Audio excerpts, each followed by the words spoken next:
He took his lost love abroad for 10 days. Then he remembered me, too late. She left. His company went bankrupt. He broke. My 30th birthday? Alone. Emergency C-section, cold table, our daughter. The anesthesia hadn't worn off yet. I was floating in a thick, groggy haze. I could hear it though, the shrill, healthy cry of a newborn. A nurse held that tiny, wrinkly little thing right up to me, mouthing something I couldn't quite grasp. I tried so damn hard. Her face blurred into a painting. That was the baby I'd carried for 10 months. In a marriage that felt more like a tomb. She was my only warmth and hope. But her father? Meanwhile, he lounged on a Maldivian beach. With his dream girl, carefree. While I was in labor, the man couldn't even be bothered to call. No. Actually, to be precise, ever since 2 weeks before my due date, his phone had been permanently unavailable. Not because he was busy with work. No, because he was busy playing emotional support pet for another woman. Busy buying her a luxury mansion in LA. Busy using our marital assets to win the affections of someone else. And me? To him, I was just that woman in his house. He forgot her name. I was only worth a half-hearted thought now and then. A ridiculously expensive postpartum care package to keep me quiet, like I was some disposable intern. Lu Jingshan, my husband. The prestigious, all-powerful head of Lu's capital. To the outside world, a young, brilliant, cutthroat business prodigy. But to me? He was the guy who constantly looked down at me. With that permanent scowl of bored irritation. 5 years of marriage. A specter drifting unseen through his mansion. Lost in his saga with first love, Chu Wanqing. Pressured for an heir, mocked by his jokes. You're just here for the money, aren't you? As if I wanted his money. Me, Sun Yan. Top of my class at Nanjiangyu, not yet graduated. When I got an offer from a Big Four accounting firm. If it weren't for him, I never would have thrown away my career. Never would have willingly trapped myself in that obscenely lavish, soulless, sterile mansion of his. The highlight of my day back then? Asking him heading home. For dinner tonight? And then? Without a doubt, I'd get back a 2-word ice-cold reply, not coming. I thought my silent suffering and endless concessions would earn me a shred of respect, basic decency, I hoped. If I just behaved, didn't cause any trouble. Never complained about his endless emotional affair with Chu Wanqing. He'd eventually see my worth. I even took all the heat from his parents. When they kept pushing for a grandkid, I played my part, produced an heir. I was so stupid, I thought having a baby would magically fix this broken home. Reality slapped me right across the face. 8 months pregnant, woke up screaming with leg cramp. The space beside me was empty. I hauled my massive belly out of bed, fumbling in the dark, holding the wall just to get a glass of water. Heard him in study, voice so tender it didn't sound like him. Wei, don't be like that. Let me just wrap things up here, and I'll take you on a trip. Okay, sweetheart. I'm already looking at properties in LA. Whatever you want, that's what we'll get. Chu Wei. His one who got away. That woman who always looked so fragile and innocent. A professional damsel in distress. I met her once. It was at Lu Jingshan's company gala. She was hanging off his arm, smiling like a passive-aggressive saint. The look she shot me. Pure contempt. A challenge, like she said. See? So what if you schemed your way into marrying him? His heart is mine. That night, I went back to our room. Stared in mirror long. Reflection in maternity dress. Face sallow, body bloated. She was a joke. I touched my stomach. Felt the little one inside give a soft kick. And the tears I'd been holding back finally slid down my face. It was that night I told myself. Sun Yan, enough. You can't live like this. I'm not stupid. I was just a fool. Blinded by love, making it my whole world. But when that love is trampled into the mud, what's left? Is dignity and a line you don't cross. And I, Sun Yan, have never lacked brains, or a ruthless streak. From that day on, I started planning. First, I quietly reconnected with my old college friends. Especially Zhou Shen, the one I was closest to. What is Zhou Shen now? A partner at one of the country's top law firms, specializing in commercial and family disputes. He's a shark with complex divorce cases involving equity stakes and offshore assets. His win rate is terrifying. In the industry, they call him Counselor Joe. And back in college, I led his first research project. I'm the one who taught him the game. Advanced finance as our sacred bond? That was us. Not shallow fair-weather friendship. One call. And Joshin didn't hesitate for a second, he said yes. He said, Nyen Nyen, I've been waiting for this day. I've waited a very, very long time. You don't know how often I saw your peaceful life posts. Knowing you were dying inside, and wanted to just rush over and pull you out. I laughed, eyes stinging. The people who truly care about you are never the husband who's constantly claiming he loves you.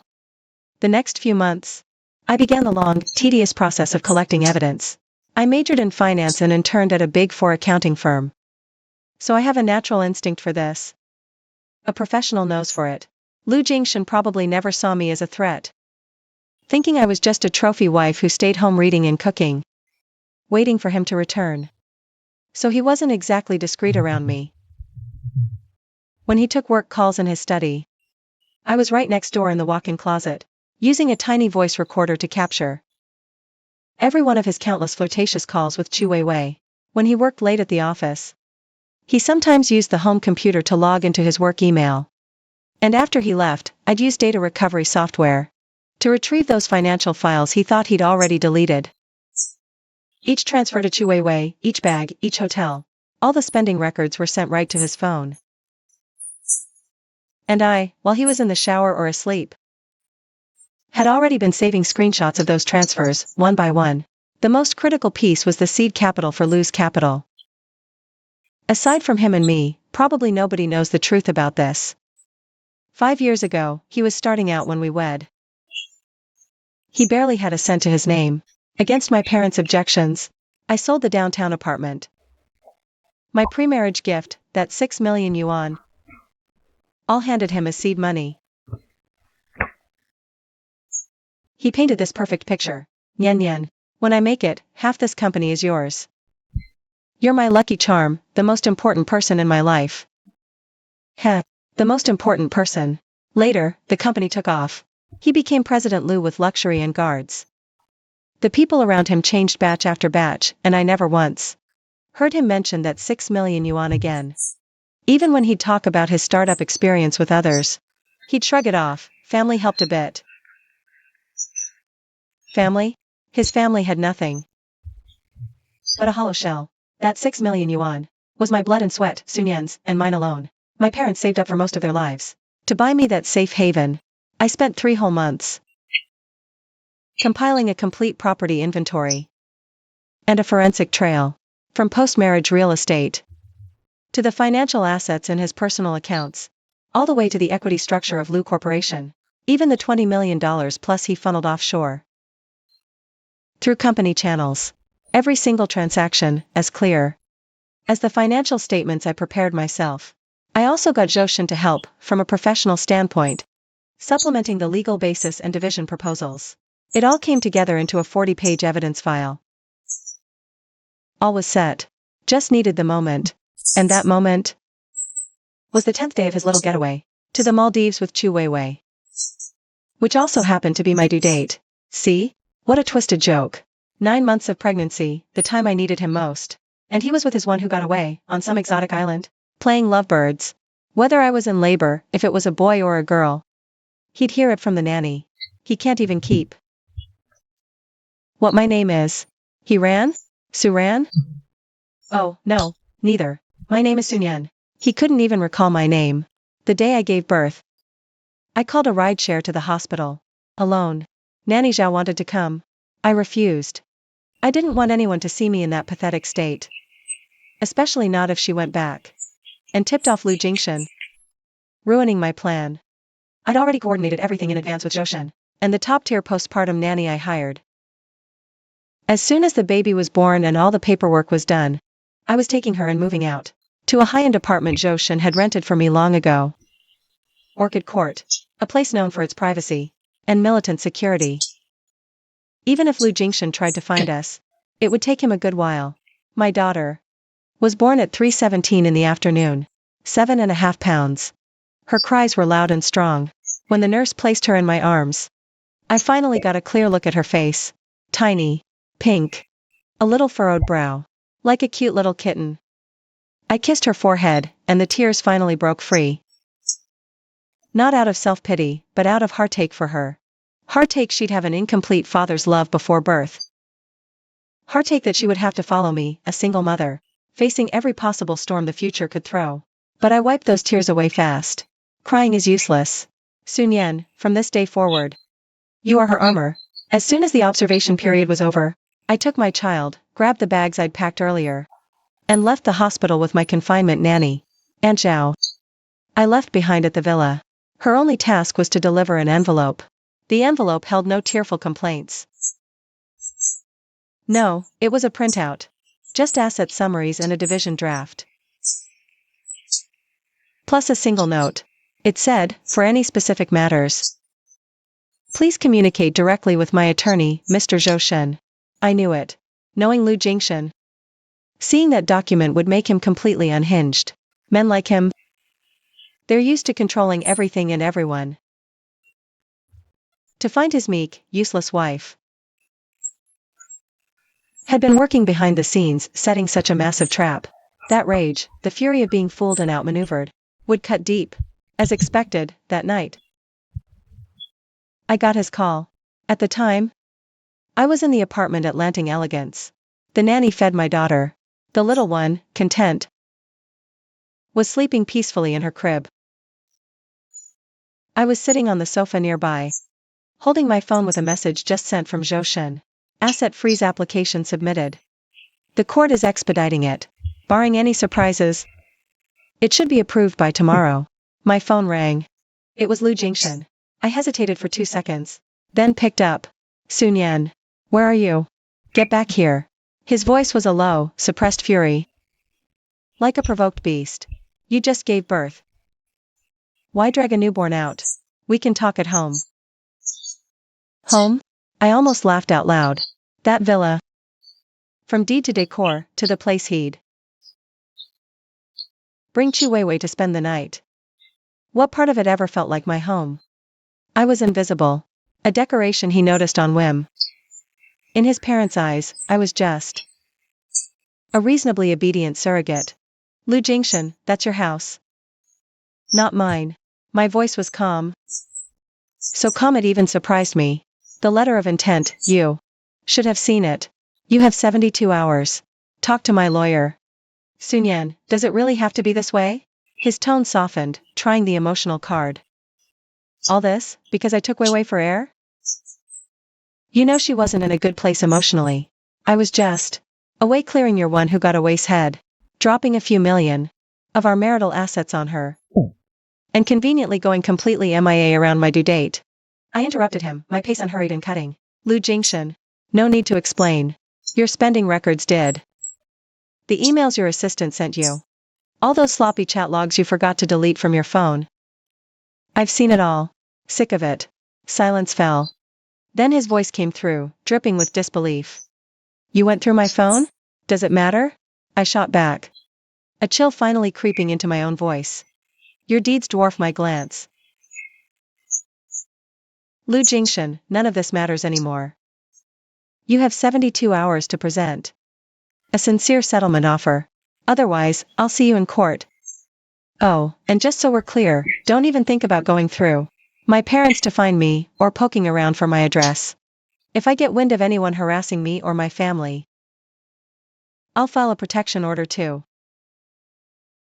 A soft whimper came from my daughter in her crib.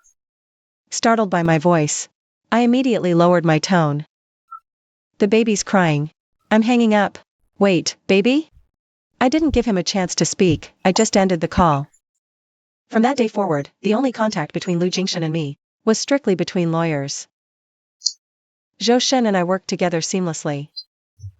His side moved with brutal efficiency. The very next morning after that call, the court's asset freeze ruling was issued. Every single bank account under Lu Jingshan's name, 67.8% of Lu Capital's equity stake. He hid $20 million offshore. To the Virgin Islands, all of it, frozen solid. His corporate accounts were seized. Several major ongoing projects immediately hit a cash flow crisis. Calls from business partners poured in one after another, demanding answers. He's drowning in it, powerless. He tried pressure to track down my residence, but Joshin had already put out the word. The reputation of Hingyu law firm precedes itself. Everyone in the circle knows what Joshin is capable of, and no one wanted to stick their neck out at such a critical moment. Lu Jingshan's entire network of connections, faced with truly professional legal firepower, broke easily. Deadline hit. And he couldn't sit still any longer. Through his lawyer, Gao Yuan, Joshin's side arranged the first formal negotiation at Hingyu law firm. That day, I wasn't there. Representing us was Weilan, one of the attorneys on Joshin's team. Weilan is a lawyer in her early 30s. Calm, razor sharp. I specifically asked Joshin to put her on point. Because I knew, to deal with a self-righteous man like Lu Jingshan, you need a woman who's just as aggressive and refuses to bow down. Only then does he taste defeat. Just as I thought. Weilan messaged me after she got back. Lu Jingshan slammed the conference table and roared, "That's impossible." He looked like he'd just swallowed a fly. Weilan told me. His exact words were, "I built Lu Capital with my own 2 hands. What gives her the right to take 40%? Weilan's response was surgical. "Mr. Lu, the right is granted by Article 1062 of the Civil Code and Supreme Court's judicial interpretations. Premarital capital contribution is a fact that the company's value added after marriage is a fact. And your marital misconduct is also a fact. 40% is our demand. The court will rule. But based on our assessment, even if it goes to trial, there's an extremely high probability my client walks away with 30 to 35% of the equity stake." Lu Jingshan probably never imagined that the woman he thought was only good for logging grocery bills would one day use the law to tear a giant hole in his commercial empire. Over the next few days, his resistance grew weaker. News of the frozen company equity somehow leaked. Internal panic spread. Outside investors started pulling back. Lu Capital isn't even public yet, but its internal valuation has tanked. He's fighting the freeze.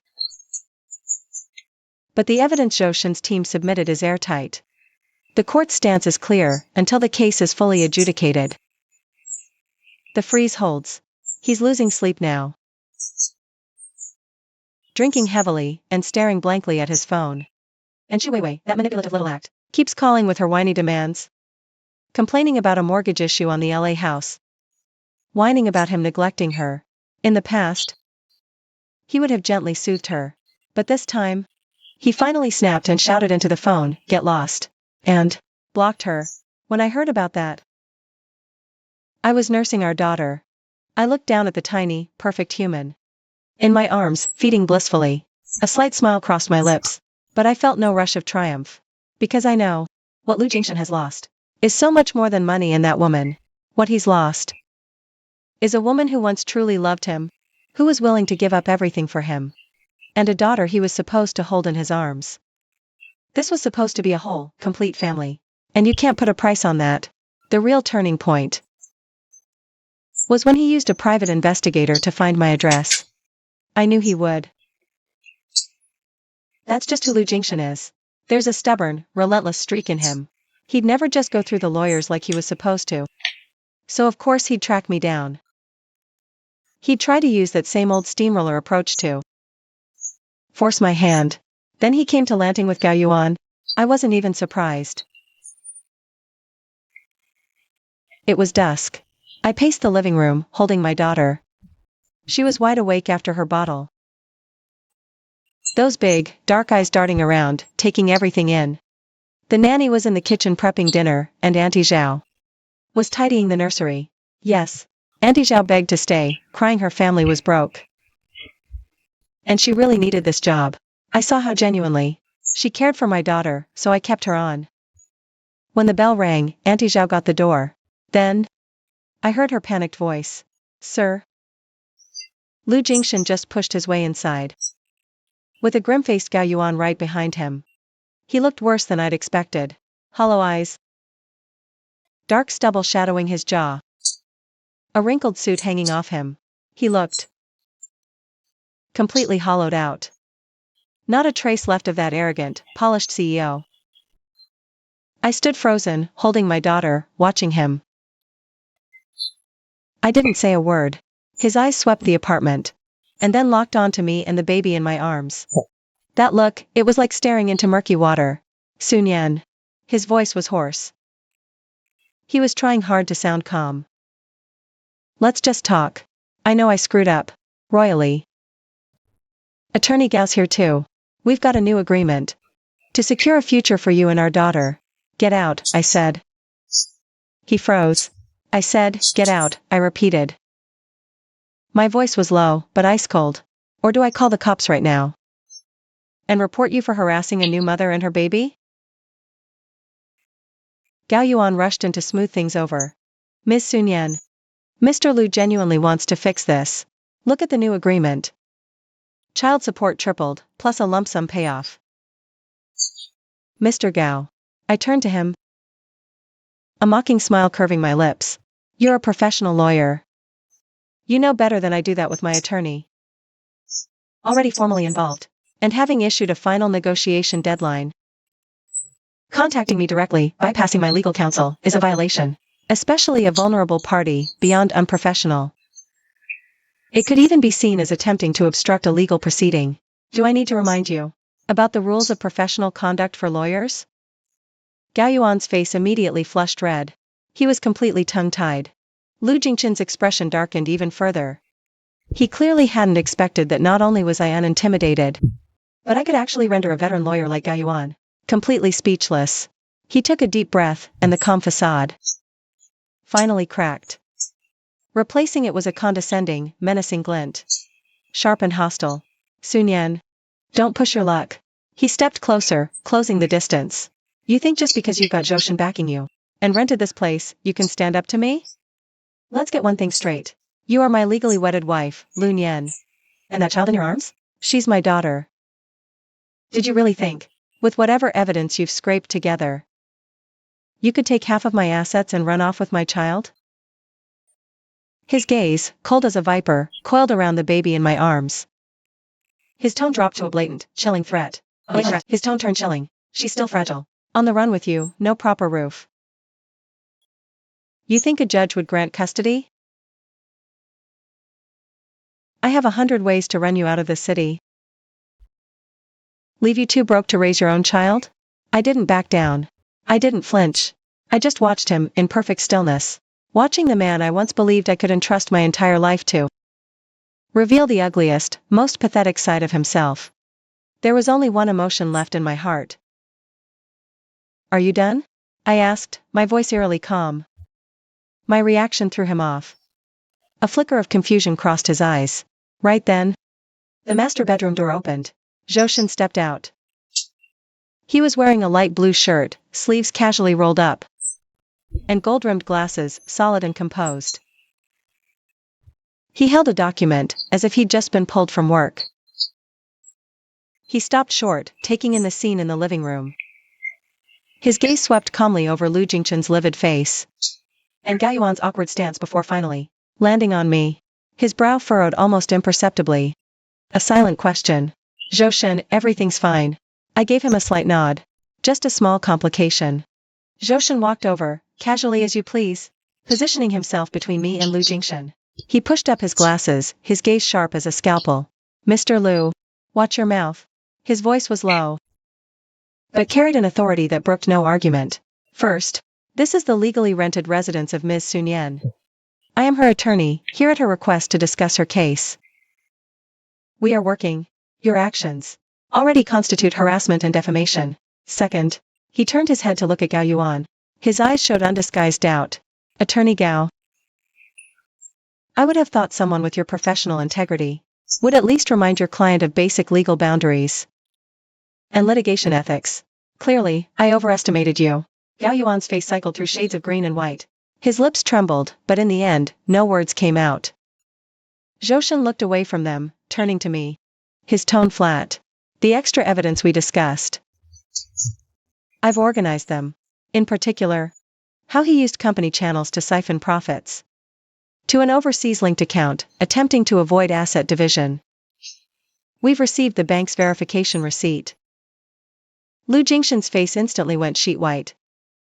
Zhoushan pulled a single sheet of paper from the file in his hand, turned to face Lu Jingshan. His gaze placid and calm, but like a scalpel. It precisely dissected the last of his wishful thinking. Mr. Lu, it appears the 72-hour ultimatum we communicated to you previously through attorney Wei Lan was not taken seriously. Instead, you chose the most unwise form of confrontation. He placed the paper gently on the tea table. It weighed nothing. Soft landing, but it struck Lu Jingshan's heart like a boulder. It wasn't a settlement offer, a civil ruling with the court's bright red seal.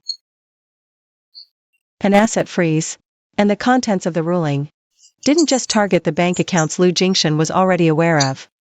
Based on the latest evidence submitted by our side, including full audit trail of your offshore shell structure, shifting $20M from Lu Capital over 2 years, funneling it to a dummy corporation in Virgin Islands as consulting and service fees. The court issued this ruling 1 hour ago. Zhoushan paused, his gaze behind the lenses landing on Lu Jingshan's suddenly ashen, paper-white face. Freezing all 678 equity stakes in Lu Capital under your name. And all assets within that offshore company account.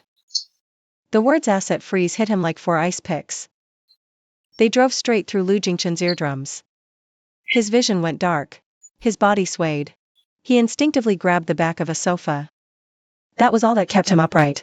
His throat was dry. He tried to speak, but all that came out was a choked, ragged gasp. No, impossible. He finally found his voice. It was hoarse. Broken. That was standard business. A tax avoidance scheme. How dare you, a standard business operation. It requires funneling capital into an offshore shell company in a tax haven, with no real business, solely owned and benefiting. Is you, Mr. Lu Jingshan himself? Zhoushan cut him off. His tone was still level, but carried a chill that saw through everything. Mr. Lu, your method of asset transfer, under professional financial and legal scrutiny, was not sophisticated. What we submitted was a full forensic trail, the shell's registration docs, and the fake consulting agreement you signed with your dummy firm. The evidence is clear. The court's asset freeze order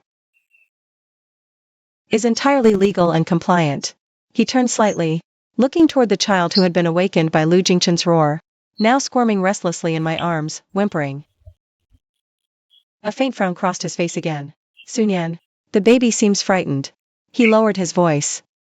I looked down, gently patting the bundle, the ice in my eyes finally melting into tender warmth as I faced my daughter. I murmured a soft reply. Then I raised my eyes to Lu Jingshan, and the warmth instantly froze solid again. Lu Jingshan, you have 2 choices. My voice wasn't loud, but every word was an ice-cold nail driven into his chaotic mind. 1. Leave now. The 72-hour window has closed. We'll see you in court. Next, you'll get the formal complaint with detailed claims for hiding marital assets, cutting or eliminating your share, plus liability for damages. 2. My gaze swept over the briefcase in Gao Yuan's hand, still unopened. If you still want to talk. Fine. But the location will be my lawyer's conference room. The time? My lawyer will arrange it. The agenda is solely to execute the defined asset split and the specific terms of our daughter's custody. As for your generous offer? I smirked with undisguised contempt. Trash it. That pocket change? I'm not interested anymore. Lu Jingshan's head was roaring. He stared at me, the woman who once only looked at him with dependence. Sweet submission. Now, she was an insurmountable glacier. Calm, formidable. A kind of stranger that sent a cold dread straight into his heart. He was holding his daughter, but standing there. He looked like a complete intruder. A total fool. Sunyan, do you really have to be this cruel? His voice trembled, grasping at the last straw. A child needs a father. Can you really bear it? Letting her be born without a whole family? A whole family? Like the worst joke, but no tears came. Lu Jingshen. When you were with Chu Weiwei, watching the sunset in the Maldives, when you were about to buy her a villa in Los Angeles, when time and time again you used my money to woo the one who got away. Did you ever want a whole family for your child? Puking, cramps, nights alone. Checkup solo. Where were you? To call you, saying my due date was near. Asking when you'd come back, and you turned off your phone. Did you think about the child then? Now you remember. You're her father? With every question I asked. His face went pale, facts he'd ignored. Taken for granted, now. Spoken by me so calmly and coldly. Became knives, stabbing at his heart. He opened his mouth. Explanations useless, just shame. No need. Patience gone. See them out. If they're not gone in 3 minutes, call the police. And inform the building security. Auntie Zhao, shaking, felt relief. She hurried over. But didn't dare get close to Lu Jingshen. Only pleading from a distance, voice thick with tears, "Sir, please, just go. I'm begging you." Gao Yuan knew the game was up. He tugged hard at Lu Jingshen's arm. Lowering his voice urgently. "Jingshen, let's go. Frozen stakes are fatal, we must return. And find a way to fight this. Staying here in this deadlock will only make things worse." Lu Jingshen was half dragged, half pulled by Gao Yuan, stumbling toward the door. His gaze was deathly fixed on me. Fixed on the softly whimpering bundle in my arms. Resentment, rage, fear. And a colossal sense of loss and panic. He himself wouldn't admit, all intertwined, nearly tearing him apart. The security door slammed shut in his face. The hallway's motion sensor light flickered on. Its cold, white glow illuminating his bloodless face. He leaned back against the icy wall, slowly sliding down. I thought at this point, it would all be over. We should divide the assets that need dividing, and fight for custody. Handle it legally. We're done here. My daughter and I will live our own lives. He can go on being CEO Lu. Let him stay tangled with that other woman. We'll keep apart. But Lu Jingshen clearly had other ideas. He must have been truly desperate. After the equity stake was frozen, Lu's Capital's financing plan completely fell through. Several key investors pulled out overnight. A mass exodus of employees began inside the company. The business empire he was so proud of, in the span of a single night, was on the verge of collapse. And the source of all this was actually the wife he never considered worthy of a second thought. A woman he believed only knew how to keep a grocery budget. How could he possibly swallow that? Over the next few days, he started a frantic counterattack. First, he sent people to investigate Zhou Shen, trying to dig up any dirt on him. But Zhou Shen's resume was spotless, a blank slate. All findable info was positive, utterly impeccable. Then he tried to smear me through the media, claiming I extorted my husband while pregnant. But Zhou Shen's side reacted even faster. They sent a cease and desist letter immediately. They also leaked my pre-marriage assets, the sale of my premarital property, and the bank statement showing the $6 million I transferred to him. Publishing it all. Public opinion flipped. All those voices that had called me a gold-digging schemer vanished overnight. What replaced them was massive backlash for Lu Chen, a gold digger living off his wife, who also cheats using her money. The ultimate scumbag, keeps a mistress, vanishes during pregnancy. Outside his office, protesters even showed up holding banners. It caused an uproar. I heard he was so furious he trashed his office, smashing every breakable thing he could get his hands on into pieces.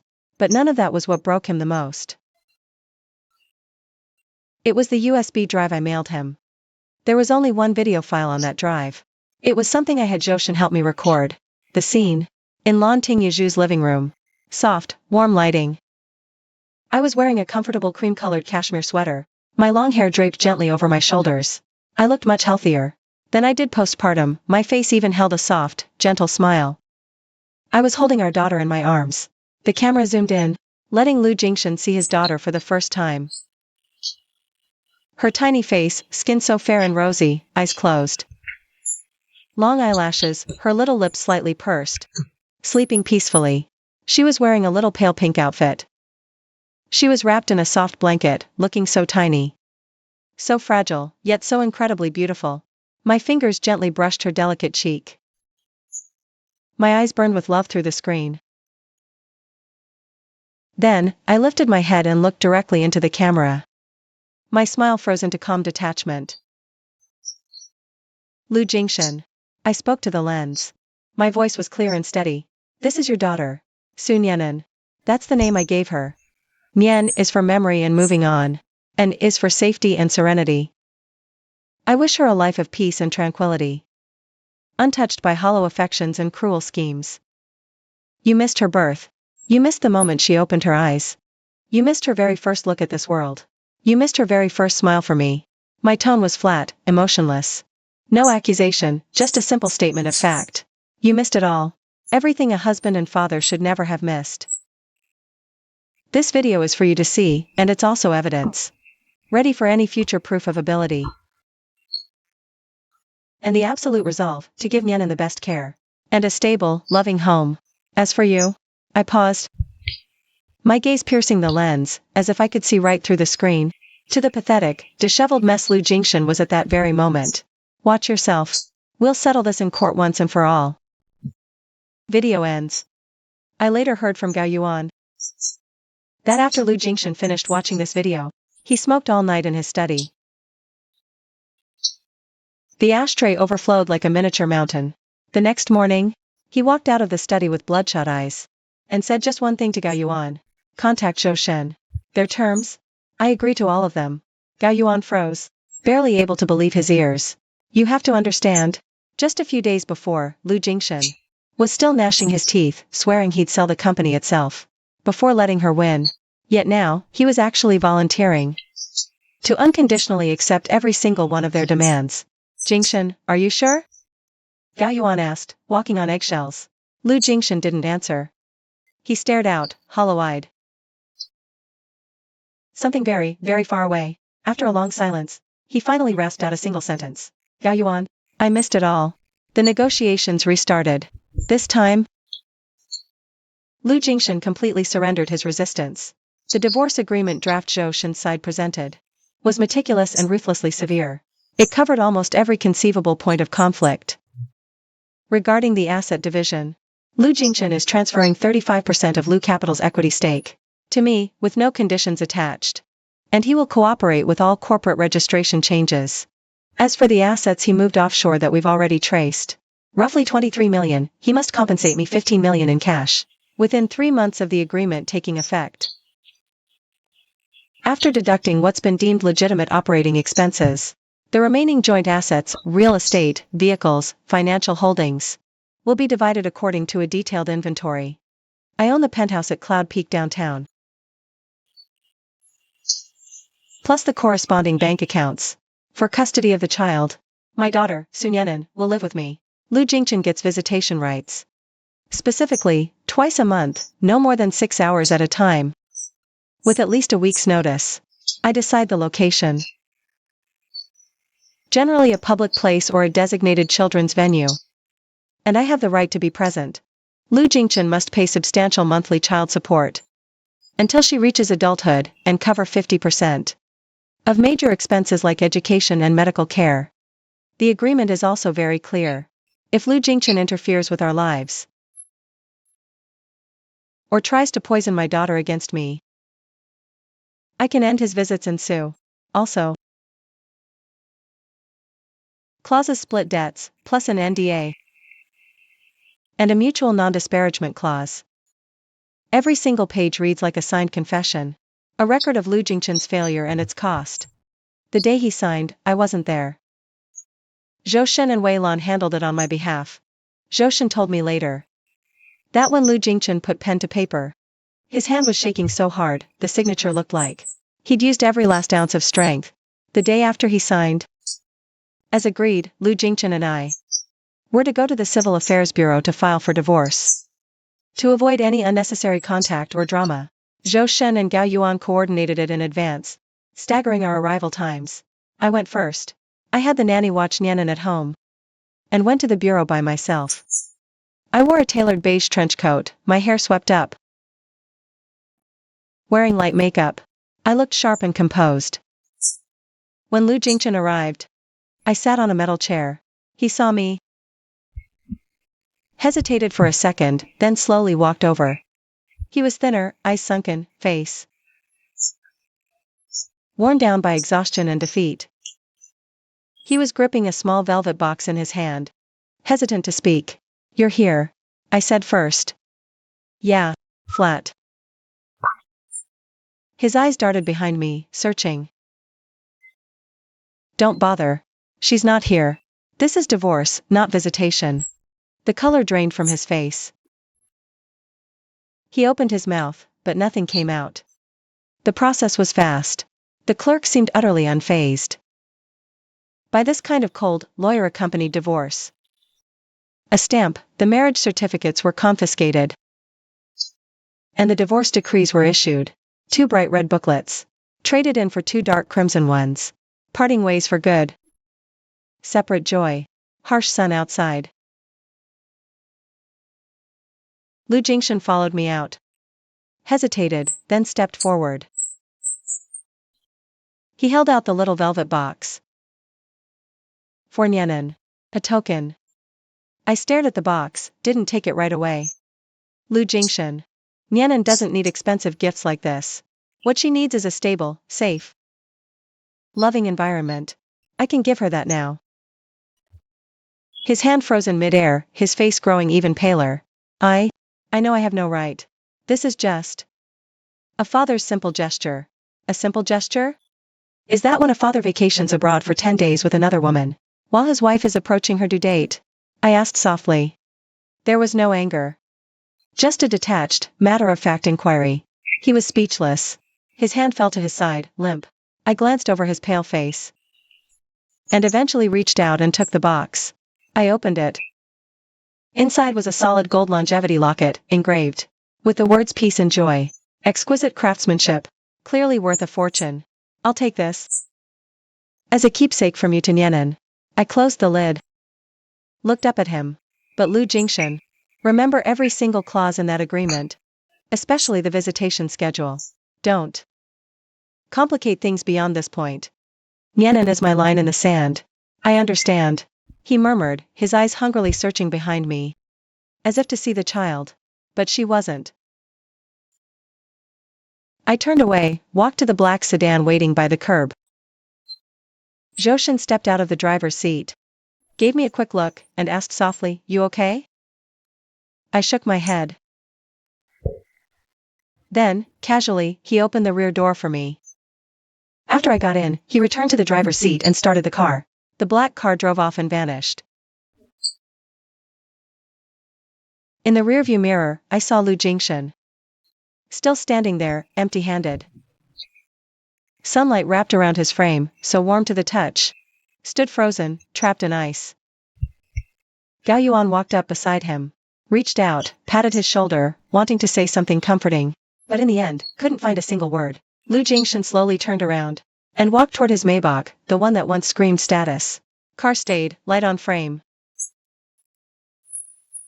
But I knew, something inside him had been lost forever.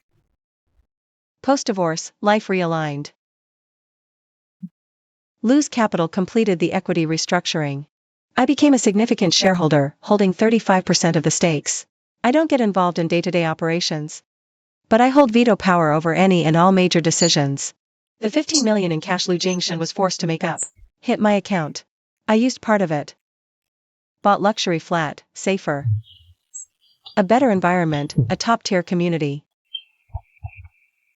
I moved in with Nyanan and Auntie Zhao. The property is registered under my name and my daughter's. The first real gift I've ever given her. And a slice of security I've finally given myself. I also registered a small investment consulting studio. Called it Nyanan Consulting without much thought. Leaning on my new shareholder status at Lu's capital, along with Zhoshen's deep connections in the industry, and my own solid, proven expertise, I locked in a few modest deals right away. I wasn't making a fortune, but every single cent I earned with my own 2 hands, spent with pride. spent with peace. Life has stepped fully into a new lane. And Lu Jingshan? He sunk into a long, dark valley. He held on to the company's controlling stake, but it's a gutted shell. Reputation ruined, glory lost. What's worse, his spirit, it was crushed completely by that divorce. Broken, insomniac nights. Drinking, business neglected. He'll drive over to my new neighborhood. Park, stare at warm windows. Smoke till night falls. He will never again have the right to ring that doorbell. Wei Wei cried, sulked. But once she saw that he was actually broken, then heard. He'd been stripped of nearly half his entire fortune in the divorce. She evaporated. Later, I heard. She took the chunk of cash Lu Jingshan gave her back then. And found some second-gen rich kid in Los Angeles. Saw them out and about, glued at the hip, before long. When Lu Jingshan got wind of that, I didn't feel a single thing. It was like a previous life.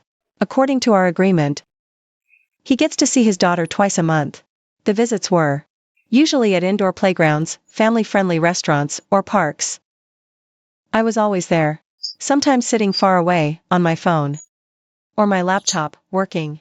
Other times, I'd be with the nanny, right next to Nianan. Nianan grew up fast, all chubby and fair-skinned. Always smiling, an absolute charmer. But to her, this man who showed up twice a month was just some guy. She didn't know him. He always coaxed her. Just to hold her for a few moments.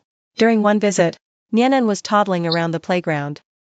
Tripped, and started wailing at the top of her lungs. Lu Jingshan's heart ached. He immediately rushed over to pick her up. But I was faster. I gently scooped her into my arms. Did a quick, practice check for any injuries. And soothed her softly. Nianan stopped crying almost instantly in my arms. Clinging to my neck with pure dependence. Lu Jingshan's outstretched hand froze awkwardly in midair. In that moment, I saw his eyes well up with tears. I held Nianan. Watching him, I knew he thought about missing her key life stages. He was a stranger, a ghost of a father. And I was her entire world, her only anchor. But I didn't feel any pity for him. None of this is anyone's fault but his own. Time flies. Before I knew it, Nianan was over a year old. One day in late autumn, as agreed, we had a visit at the kids' reading corner of the public library. Nianan was babbling, just starting to talk, and was fascinated by picture books. I picked out a few board books and sat with her on a small sofa, reading to her in a soft, gentle voice. Sunlight poured through windows on us. The scene was peaceful and beautiful. Lu Jingshan sat across from us, watching in silence. Every now and then, Nianan would look up and flash a gummy, little-toothed grin in his direction. His eyes would immediately redden, as if something had reached in and squeezed his heart in a death grip. When our time was almost up, my phone rang. It was Zhoushan. Investment call. I stepped out, keeping my voice low. Yeah, Zhoushan. I got the files. I looked over the valuation model in part 3. It probably needs some adjustments. Right, tomorrow at 10 a.m. Hingyu conference room. Got it. On time. Hangs up. I walk back, glance at my watch, and give a nod to the nanny. Then I lean down and say softly to Nianan. Nianan, say bye-bye to Mama. Mommy has to go home for a nap now. Nianan reaches out and tumbles into my arms. I scoop her up, and give Lu Jingshan and Wei Wei a curt nod. A polite goodbye. Regarding next month's schedule, I'll have Attorney Wei send it to you in advance. Fine, he replies, his voice hoarse. I hold Nianan close, and head toward the library exit with the nanny. As we reach the door, Nianan suddenly turns her head on my shoulder, and looks in Lu Jingshan's direction. She blinks her big eyes, then raises a tiny hand and waves.